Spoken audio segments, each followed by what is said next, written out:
Hi friends, welcome to kitchen time. நம்ம இன்னைக்கு எப்படி குக்கர்லையே ஈஸியாக கேசரி பண்ணுறதுன்னு பார்க்க போகிறோங்க.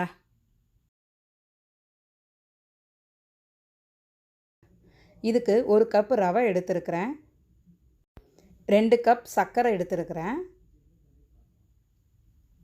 1/2 கப் நெய், அப்படி இல்லைன்னா 1/2 கப் பட்டர் எடுத்துக்கலாம். நான் இன்றைக்கி பட்டர் யூஸ் பண்ணுறேன்.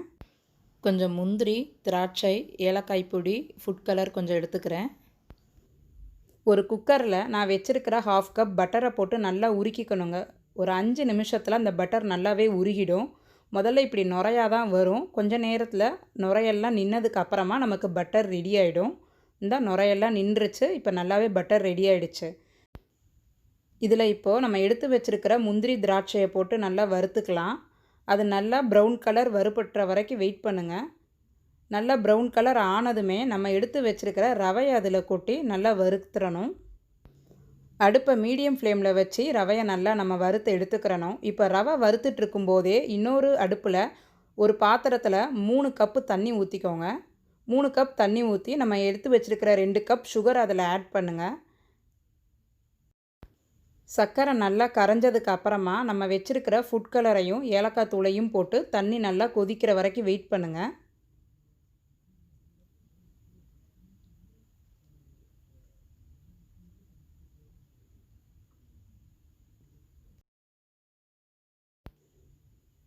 ஒரே நேரத்தில் ரவை ஒரு பக்கம் வறுக்கணும், இன்னொரு பக்கத்தில் சர்க்கரை பாகு கொதிக்கணும். ரெண்டுமே சூடாக இருக்கணும். அதுக்காக தான் நான் ஒரே நேரத்தில் செய்ய சொல்கிறேன். இப்போது தண்ணி நல்லா கொதித்து வந்த உடனே ரவை அடுப்பை ஆஃப் பண்ணிவிட்டு நம்ம வச்சுருக்கிற தண்ணியை இப்படி ரவையில் ஊற்றணும். ரவையில் ஊற்றும்போது ரொம்ப கவனமாக ஊற்றுங்க. அது ரவை பொங்கி வர மாதிரி ஆகிடும். தண்ணியை வேகமாக சேர்த்துட்டு அந்த சூடு போகிறதுக்குள்ளறையே நம்ம ரவையை நல்லா கிண்டி விடணும். கிண்டி விட்டுட்டு குக்கரை இப்போ நம்ம வெயிட் போட்டு மூடி வச்சிடணும்.